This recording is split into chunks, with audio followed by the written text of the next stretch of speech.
नमस्कार मंडळी, स्वागत आहे तुमचं सगळ्यांचं आपल्या लाडक्या युट्यूब चॅनलमध्ये. व्हिडिओ नसाल तर व्हिडिओ लाईक करा आणि चॅनलला सबस्क्राईब करून सोबतचं बेल नोटिफिकेशन ऑन करायला विसरू नका आणि ह्या व्हिडिओला हाईप नक्की करा आणि हा व्हिडिओ शेवटपर्यंत पण नक्की पहा. तर मंडळी, आता ही सुष्मिता करणार सर्वांसमोर मल्लिकाचा पर्दाफाश आणि आपल्या स्वानंदीला सुष्मितामुळे कळणार मल्लिका आणि अंशुमानचा पुढचा प्लॅन. तर नक्की काय घडतं, चला संपूर्ण अपडेट जाणून घेऊया. तर समर आणि स्वानंदी हे दोघे जण देखील त्यांच्या प्रेमामध्ये एवढे गुंग झालेले असतात की त्यांना माहीतच नसतं की त्यांच्याच घरामध्ये त्यांच्याच विरोधात आता सगळ्यात मोठा कट रचला गेलेला आहे.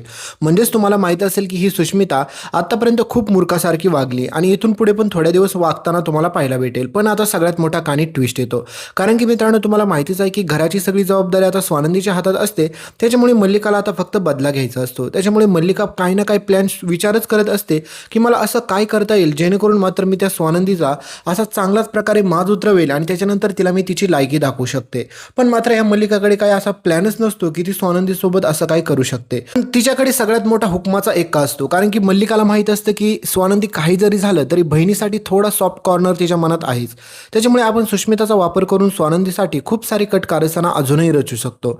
आणि याच गोष्टीचा मात्र तुम्हाला माहितीच आहे का, पुढे ही विचार करत असते. तर मल्लिका आणि अंशुमान हे दोघे जण पण ठरवतात की आता काही जरी झालं तरी सुष्मिता सोबत गोड गोड बोलायचं, कारण तिच्यासोबत जर आपण गोड बोललो तर ही मुलगी लगेच काहीच करू शकत नाही आपल्याला, हे त्यांना माहीत असतं आणि ते आपण सांगेल तसं वागेल पण. आणि सगळ्यात महत्त्वाचं म्हणजे आता समर आणि स्वानंदीचं प्रेमाचं एवढं नातं एवढं घट्ट झालेलं असतं की सांगायलाच नको की आता ते दोघेजण देखील खूप मस्त लाईफ जगत असतात. पण आता तुम्हाला माहितीच आहे की त्यांच्या आयुष्यामध्ये जास्त आनंदाचा क्षण जास्त दिवस ही मल्लिका टिकू देणार नाहीये, कारण की मल्लिकाला हवा असतो बदला.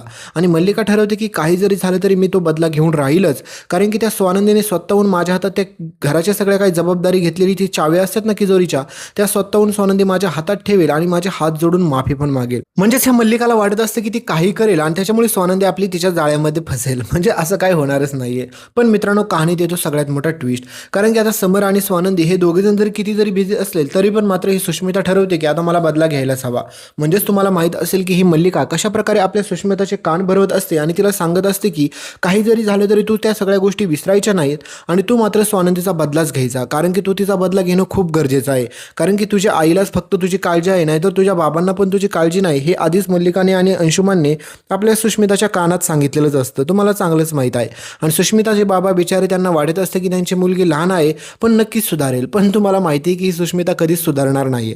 पण ह्या सगळ्यामध्ये ती एक गोष्ट चांगली करते, ती म्हणजे स्वानंदीला सगळं खरं सत्य सांगून टाकते. पण आता ते कसं, हे सगळ्यात मोठा ट्विस्ट आहे. कारण की मित्रांनो तुम्हाला माहितीच आहे की आता ही मंदाकिनी तिकडच्या घरामध्ये देखील लोकांना सुखाने जगू देत नाही. तुम्हाला माहितीच आहे की अधिरा आणि रोहन ह्या दोघांना सारखं टोचून बोलणं आणि घरामध्ये सारखे वादविवाद चालूच असतात त्यांच्या पण, तुम्ही पाहिलंच असेल. पण आता हा सगळ्या गोष्टी जरी चालू असतील तरी मात्र ही मंदाकिनी म्हणते की काही जरी झालं तरी मी त्या स्वानंदीचा असा बदला घेईल ना की तिने कधी स्वप्नात पण विचार केला नसेल. किती जरी झालं तरी ती मात्र माझी सावत्र मुलगी आहे, त्याच्यामुळे माझी सख्खी मुलगी नाही, त्याच्यामुळे मी तिला सोडणार नाही. आणि तिने जो काय माझा अपमान सगळ्यांसमोर त्या घरात केलाय नाही, ह्या सगळ्याची किंमत स्वानंदीला चुकती करावीच लागेल. तर पुढे आता स्वानंदी ज्यावेळेस मात्र त्यांच्या घरी जाते त्यावेळेस मात्र ही मंदाकिनी तिच्यासोबत नीट बोलत नाही, नीट बसत पण नाही, कारण की तिला असं वाटतं की तिच्या हक्काच्या मुलीच्या हातून सगळं काही स्वानंदीने हिसकावून घेतलं. तर दुसरीकडे मात्र ही मल्लिकाचं आणि सोबतच मात्र अंशुमानचं ऐकून ही सुष्मिता पण खूप बालिशसारखं वागताना तुम्हाला काही दिवस पाहायला भेटेल. म्हणजेच मात्र स्वानंदीचा बदलाच घ्यायचा, स्वानंदीने हे सगळं मुद्दामच केलं, हे सगळं स्वानंदी मुद्दाम घडवून आणते, ह्या सगळ्या गोष्टी आता परत लबलाब पुढे येतील. पण मित्रांनो तुम्हाला माहिती आहे का, ह्या मल्लिकाच्या हातामध्ये सगळ्यात मोठी पॉवर असते, ती म्हणजे मात्र त्या स्वानंदीचा आणि सोबतच मात्र सुष्मिताची भांडणं लावून देणं. तिला माहीत असतं की या दोघांची भांडणं जर चांगली झाली म्हणजेच त्याच्यानंतर माझा लाभ होऊ शकतो. म्हणजेच ते म्हणतात ना, दोघांची भांडण तिसऱ्याचा लाभ, तसंच काहीतरी तिला करायचं असतं. पण स्वानंदीची मुळात स्पर्धाच नसते आपल्या सुष्मितासोबत, त्याच्यामुळे तुम्हाला माहितीच आहे की स्वानंदीच्या मनामध्ये देखील सुष्मिताबद्दल कधी वाईट विचार आले नसतील. पण आता कहाणीमध्ये सगळ्यात मोठा ट्विस्ट तर तेव्हा येतो, कारण की हा अंशुमान म्हणतो की ह्या मूर्ख मुलीला काही जमणार नाही मॉम, त्याच्यामुळे मलाच काहीतरी टोकाचं पाऊल घेतलं पाहिजे आणि त्याच्यानंतर मात्र या स्वानंदीला संपवलं पाहिजे. कारण की आपण अशा कितीतरी गोष्टी केल्या, त्यामध्ये आपण कधी सापडलो नाही, तर ह्यामध्ये सापडेल म्हणून तरी कशावनं. त्याच्यामुळे मात्र आता ह्या अंशुमानला खूप कॉन्फिडन्स असतो त्याच्या स्वतःवरती. तो म्हणतो की आता मी काही जरी झालं तरी स्वानंदीला किंवा दादाला दोघापैकी एकाला संपवू शकतो. पण मात्र तुम्हाला माहितीच आहे की मल्लिका म्हणत असते की समरला संपवायची काही गरज नाही, कारण की समर आपल्याच कंट्रोलमध्ये आहे. फक्त त्या स्वानंदीचं काहीतरी असं केलं पाहिजे जेणेकरून मात्र तिची हिंमत झाली नाही पाहिजे आपल्यापुढे तोबाड चालवायची. त्याच्यामुळे आता सगळ्यात मोठा कानी ट्विस्ट येतो. तर स्वानंदीने तुम्हाला माहितीच आहे की राजवाड्यांना शब्द दिलेला असतो की जोपर्यंत मी मल्लिका काकूचा खरा चेहरा तुमच्यासमोर आणणार नाही तोपर्यंत त्यांच्याबद्दल मी तुमच्यासोबत काहीच कोणत्याच विषयावरती बोलणार नाही.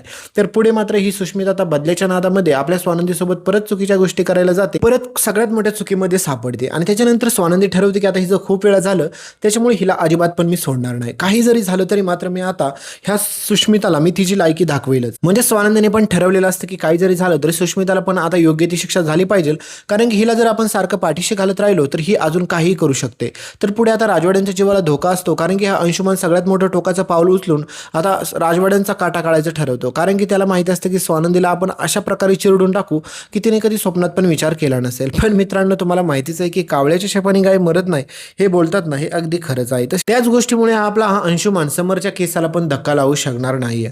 पण आता सगळ्यात मोठी गोष्ट तर अशी असते की मित्रांनो, की ही सुष्मिता स्वानंदीला हे सगळं काही सत्य सांगते कसं काय, कारण की तुम्हाला पण प्रश्न पडला असेल की सुष्मिता असं करेलच कशासाठी. इथेच येतो मित्रांनो सगळ्यात मोठा ट्विस्ट, कारण की तुम्हाला माहित असेल की या सुष्मिताने आतापर्यंत खूप खूप खूप मूर्खपणा केला, पण काही जरी झालं तरी ह्या सुष्मिताची एक गोष्ट अशी असते मित्रांनो, ती कोणालाच सांगू शकत नसते. ती म्हणजे तुम्हाला माहिती की तिला मॉडेलिंगमध्ये जायचं असतं, तिला खूप मोठं ॲक्टर बनायचं असतं आणि तिला म्हणजे पहिली गोष्ट म्हणजे तिला ना त्या घरात सत्ता हवी असते. तर स्वानंदी तिला लालच देते आणि म्हणते की मी तुला ह्या घरात सगळी काही सत्ता देते, पण सुष मला तू खरं खरं सांग, तू असं कारस्थान माझ्या विरुद्ध करतेच कसं काय आणि तुला हे सगळं करायला कोण सांगते. तर आता स्वानंदीला सुष्मिता रागाच्या भरामध्ये सगळे काही सत्य सांगून टाकते, म्हणते की हे सगळं करायला मला माझ्या स्वतःच्या म्हणजेच अंशुमनने आणि मल्लिका काकूंनी सांगितलेलं आहे. आणि हे सगळं कळाल्याच्या नंतर तुम्हाला माहितीच आहे की स्वानंदीच्या पायाखालची माती सरकते. स्वानंदीला एवढ्या दिवस ज्या गोष्टीची भीती होते तीच गोष्ट घडत असते, कारण की स्वानंदीला वाटतच होतं, आधीपासून संशय आलाच होता की हे सगळं नक्कीच मल्लिका काकू घडवून आणत असतील, नाहीतर मात्र सुश असं कधीच वागू शकणार नाहीये. पण किती काही जरी झालं तरी तुम्हाला माहितीच आहे, शेवटी मात्र आता स्वानंदी म्हणते की त्या मल्लिका काकूला तर मी सोडणार नाही, पण राजवाडे तर विदाऊट प्रूफचा अजिबात पण भरोसा ठेवू शकत नाहीये, कारण की त्यांची ती काकू आहे आणि समर राजवाडे स्वतःच्या आईसारखं मल्लिकाला मानत असतात. आणि जसं स्वानंदी आता सगळ्या काही गोष्टी जाणून घ्यायला सुरुवात करते की या मल्लिका काकूबद्दल, ते पण आजींकडून, म्हणजे स्वानंदी आता सगळं काही सत्य आता आजीला सांगायचं ठरवते, पण स्वानंदी म्हणते की हे जर मी असं सांगितलं तर परत खूप मोठा प्रॉब्लेम होऊ शकतो. त्याच्यामुळे स्वानंदी म्हणते की मला पहिला तर पुरावा गोळा केला पाहिजे. आणि मित्रांनो, स्वानंदी जाते आता भूतकाळ शोधायला. भूतकाळात ह्या मल्लिका काकूने केलेल्या सगळ्या काही कुटाणीन काड्या आता बाहेर येतात आणि हिथंच येतो कहाणीत सगळ्यात मोठा ट्विस्ट, कारण की मित्रांनो, समरच्या आईबाबांना संपवण्यामध्ये ह्या मल्लिका काकूचा सगळ्यात मोठा हात असतो. ही स्टोरी तुम्हाला बाहेर निघताना पाहायला भेटेल, कारण की राजवाड्यांनी आतापर्यंत आईप्रमाणे मानलेल्या ह्या मल्लिकाने आजपर्यंत समरच्या पाठीमागे अशा गोष्टी केलेल्या असतात, त्याच्यामुळे मात्र समरला स्वतःला त्याच्याच कुटुंबाची भीती वाटायला लागते, कारण की समरला वाटतं की हे नेमकं मी कुठं राहत होतो आजपर्यंत, ह्याच लोकांनी माझ्या आईबाबांना संपवलं होतं. तर स्वानंदी आता कशा प्रकारे सगळे पुरावे गोळा करते, या मल्लिकाचा अंशुमनचा पर्दाफाश जगासमोर कसा करते, हे पाहणं फक्त रंजकच नाही ठरणार मित्रांनो, हे तर खूप खूप खूप रंजक आणि खूप इंटरेस्टिंग स्टोरी ठरणार आहे. त्याच्यामुळे कहाणीत खूप सारे ट्विस्ट, टर्न आणि सगळे काही गोष्टी येणार आहे.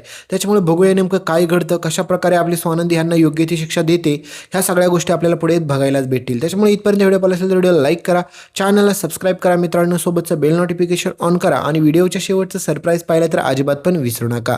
धन्यवाद, भेटूया पुढच्या अपडेटमध्ये. तुम्हाला दिसत असेल पिलग्रिमचा oil balance gel face wash, तर हा फेस वॉश तुम्हाला टॅग प्रोडक्टमध्ये दिसत असेल तर याला खरेदी करायला अजिबात पण विसरू नका आणि तुम्हाला आवडणारे कोणतेही प्रोडक्ट तुम्ही इथून खरेदी करू शकता.